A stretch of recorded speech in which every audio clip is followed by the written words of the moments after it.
অশান্ত জীৱনৰ পথহাৰা নিথৰ স্তম্ভিত জীৱনৰ ছন্দ দেৱদাৰু বনমৃগ হেৰুৱালি ক'ত তোৰ মৃগনাভি কস্তুৰী গন্ধ অগ্নিমালাৰ নাই অন্ত। সেয়া আছিল অসমৰ স্বনামধন্য কবি কাব্যভাৰতী পদ্মশ্ৰী নলিনীবালা দেৱীৰ কণ্ঠস্বৰ। 1977 চনৰ 24 ডিচেম্বৰত মৃত্যুৰ হিম শীতল হাতে চিৰদিনৰ বাবে নীৰৱ কৰি দিয়া সেই কণ্ঠস্বৰ মৃত্যুৰ কিছুদিন পূৰ্বে এক ঘৰুৱা পৰিৱেশত বাণীবদ্ধ কৰা হৈছিল। মহাশ্বেতা মন্ত্ৰেৰে দীক্ষিতা নলিনীবালাই এক উৎসৰ্গীকৃত জীৱনৰ একাগ্ৰ সাধনাৰে প্ৰজ্ঞা আৰু প্ৰতিভাৰ অপূৰ্ব সমন্বয় সাধন কৰি কবি, গীতিকাৰ, নাট্যকাৰ, শিশু সাহিত্যিকা, নিবন্ধকাৰ হিচাপে বৰণীয় অৱদানেৰে অসমীয়া সাহিত্যৰ বুৰঞ্জীত অম্লান স্বাক্ষৰ এৰি থৈ গৈছে। অসমীয়া কাব্য জগতত ৰহস্যবাদী কবি হিচাপে এক স্বকীয় আসন অধিকাৰ কৰা নলিনীবালাৰ সমগ্ৰ চিন্তাধাৰা আৰু কাব্যধাৰা ভাৰতীয় দৰ্শনৰ আধ্যাত্মিক পৰম্পৰাৰে সমুজ্জ্বল হৈ আছে। তেওঁৰ কালজয়ী কবিতা পৰম তৃষ্ণাৰ মাজতো ৰহস্যবাদী ভাৱ মাৰ্গৰ প্ৰকৃত স্বৰূপ অনবদ্য ৰূপত প্ৰকাশ পাইছে। আজিৰ নোহোৱা তুমি সুন্দৰী পৃথিৱী, জনমৰ যুগমীয়া তুমি। তুমি মোৰ অনন্তৰ শান্তিৰ জিৰণি, অতীতৰ স্বপ্নলীলাভূমি। কতবাৰ জনমিলো তোমাৰ কোলাতে, গৈছিলো আকৌ উভতি। অপূৰণ কৰমৰ ভাৰ বান্ধি লৈ ঘূৰি ঘূৰি আহিলো উভতি। নিজৰা সোঁতত শুনো অতীত কণ্ঠৰ মাৰ যোৱা কৰোণ বিননি। অশৰীৰী আত্মাৰ জিলিৰ মাততে গহিনাই উঠে হাবিয়নি। উষাই মিচিকি হাঁহে হেঙুলীয়া চল মেলি অৰুণৰ সোণালী ৰথত। নিশাৰ আন্ধাৰ ঠেলি সোণোৱালী বেলি উঠে সুনীলিম পূব আকাশত। দূৰণিৰ পক্ষী জাকি মাৰি উৰি যায় ৰিঙিয়াই বিয়াকুল উদাসী সুৰত। প্ৰতিধ্বনি বাজে সুদূৰত মোৰো এই পিঁজৰাৰ অশান্ত প্ৰকৃতি দেখো মিলি যাব খোজে অনন্তত অসীমৰ অসীন বাটত। শুনি বিহগীৰ গীতি শুৱলা মাতৰ ভাহি উঠে স্মৃতি যেন কোনো অতীজৰ। গাই যোৱা অতীততে কুলি কেতেকীৰ সতে পাহৰা সুৰৰ কত গীত প্ৰভাতৰ। মানস মুকুতালৈ কল্পনাৰ হাৰ ভাৰ বান্ধি থৈ যোৱা অসীম ব্যথাৰ। কিয় আহিছিলোঁ বাৰু, কিয় গৈছিলোঁ, কিহলৈ ঘূৰি ঘূৰি উভতি আহিলোঁ। কি কাম খাদিম মই বিপুল বিশ্বত, আছিলোঁ ক'তনো কিয় হাঁহিলোঁ সতত। নিয়তিৰ আৱৰ্তত ঘূৰিছোঁ সদায়, কোনদিনা পামগৈ জিৰণিৰ ঠাই। পাইছোঁ সকলো যেন নাই পোৱা তেওঁ, কিবা এটি নাই নাই নাই। নোৱাৰো ফুটাই কব মুখৰ কথাৰে, প্ৰাণে ভাৱ বিচাৰি নাপায়। কোনে বাৰু দিলে তেনে মানুহৰ আত্মাত বিশ্বগ্ৰাহী অতৃপ্তিৰ ক্ষুধা। যদি তেওঁ থোৱা নাই আত্মাৰ চিৰশান্তি পৰশ মণিৰ প্ৰেম সুধা। কোনেনো সদায় মাতে আকুল উতলা মাতে কোন দূৰ সুদূৰৰ পৰা। যদি তেওঁ থোৱা নাই বিয়াকুল জীৱনৰ শান্তিময় সুখৰ নিজৰা। ভোগতেই মানুহৰ তৃপ্তি পলোৱা হলে বাসনাও নোৱাৰে থাকিব। মানুহৰ আত্মাৰ চৰম সমাধি হলে জীৱন মৰণো নেথাকিব। মানুহৰ দুচকুৰ অসীম সৌন্দৰ্য তৃষা, সুখ আশা হেঁপাহ বুকুৰ। নহয় মৰতৰ খন্তেকীয়া জীৱনৰ সুখ আশা পৰম পদৰ। ৰূপ তৃষা চিৰসুন্দৰ। অসমীয়া সাহিত্যৰ ইতিহাসত নলিনীবালা দেৱী মুখ্যতঃ কবি হিচাপেই চিহ্নিত হৈছে যদিও তেওঁ আছিল বহু সাৰ্থক গীতৰ ৰচয়িত্ৰী। গভীৰ স্বদেশানুৰাগৰ দ্বাৰা উদ্বুদ্ধ কবিৰ সেই উদ্বুদ্ধবোৰৰ মাজত বিৰিঙি উঠিছিল উপজা মাটিৰ সুবাস। এই মহান দেশৰ সৰ্বধৰ্ম সৰ্বজাতি এক কৰা ঐক্য মিলনৰ যাদুকৰী মন্ত্ৰেৰে দীক্ষিত বীৰ বীৰাংগনাসকলক তেওঁ গীতৰ ভাষাৰে উদাত্ত আহ্বান জনাইছিল। দেশৰ মৰ্যাদা অক্ষুণ্ণ ৰাখি কলুষতা ভৰা সাম্প্ৰদায়িকতাৰ পাশৱ শক্তিক প্ৰচণ্ড বাধা দিবলৈ।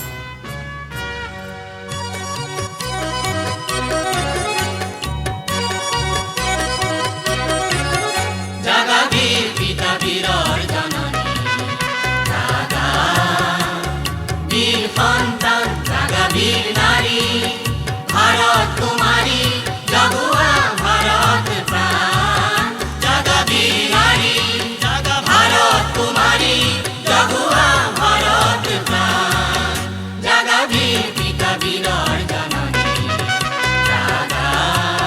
বীর সন্তান।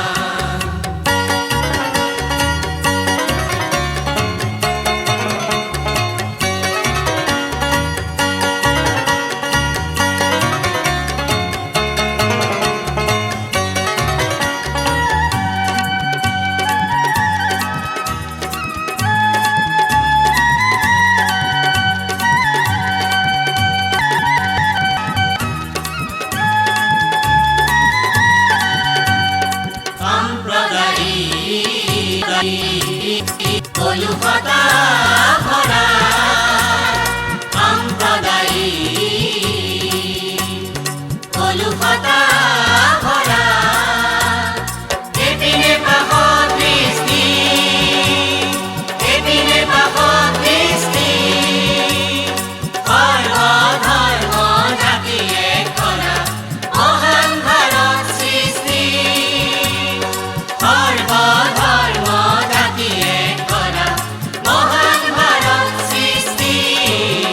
জাগা বীৰ পিতা বীৰৰ জননী, জাগা বীৰ সন্তান।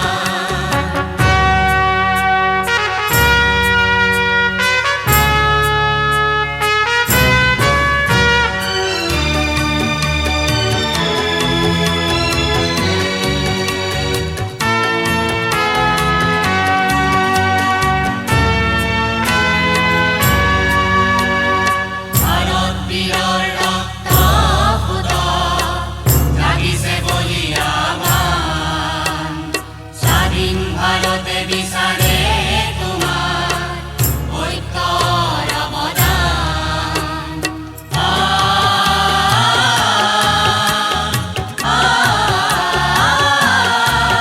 জাগা বীৰ, জাগা ভাৰত তোমাৰি, জগোৱা দেশৰ কোৰাণ। জাগা বীৰ, জাগা ভাৰত তোমাৰি, জগোৱা দেশৰ প্ৰাণ। জাগা বীৰ পিতা বীৰৰ জননী, জাগা বীৰ সন্তান, জাগা বীৰ নাৰী, ভাৰত তোমাৰি, জগোৱা ভাৰত প্ৰাণ। জাগা বীৰ নাৰী, ভাৰত তোমাৰি, জগোৱা ভাৰত প্ৰাণ। জাগা বীৰ পিতা বীৰৰ জননী, জাগা বীৰ সন্তান। মহান ভাৰত, মহান ভাৰত সৃষ্টি, মহান ভাৰত, মহান ভাৰত সৃষ্টি, মহান ভাৰত, মহান ভাৰত সৃষ্টি।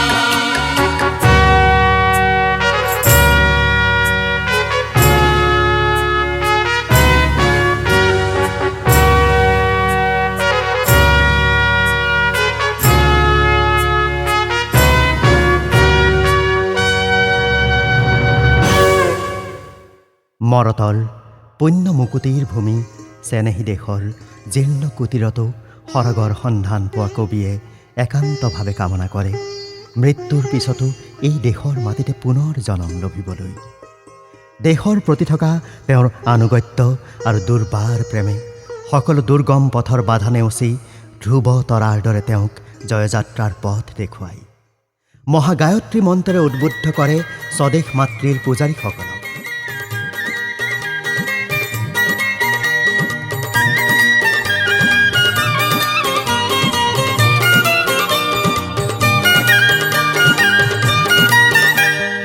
দুৰ্গম গিৰি সংকট পথ, দুৰ্গম গিৰি সংকট পথ, আমি মুক্তিৰ অভিযাত্ৰী, আমি মুক্তিৰ অভিযাত্ৰী।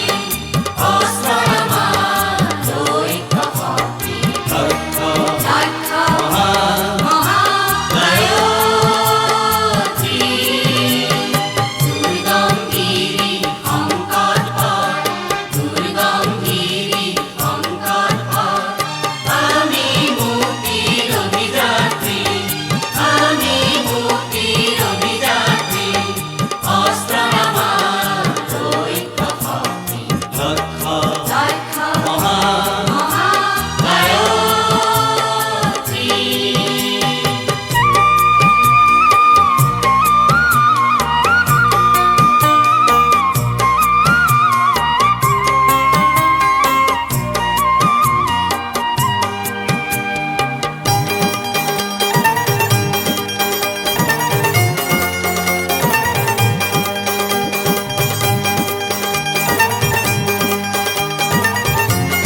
অমিত প্ৰভা নলিনীবালাৰ কাব্য আৰু সংগীতৰ প্ৰতি থকা জীৱনজোৰা এই প্ৰেৰণাৰ উৎস বিচাৰি এইবাৰ আহক আমি উভতি যাওঁ তেওঁৰ শৈশৱৰ দিনবোৰলৈ।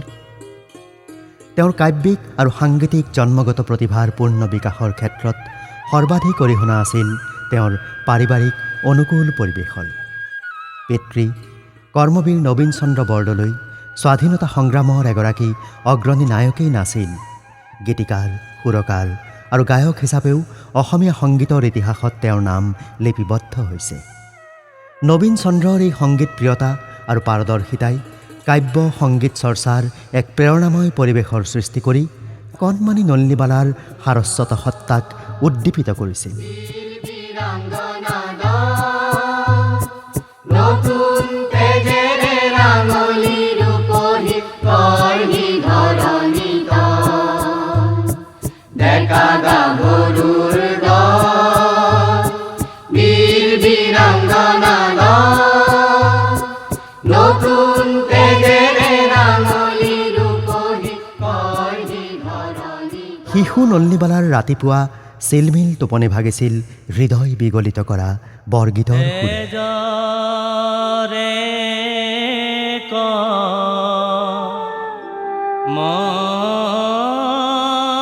মলাপতি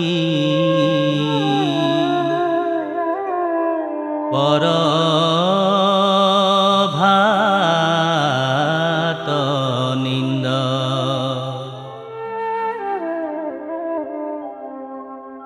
তেরি চান্দ মুখ পেখো ঐ উঠরে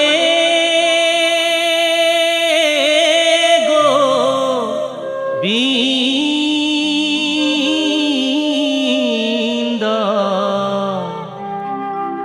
তেরি চান্দ মুখ পেখো ঐ উঠরে গো বিন্দ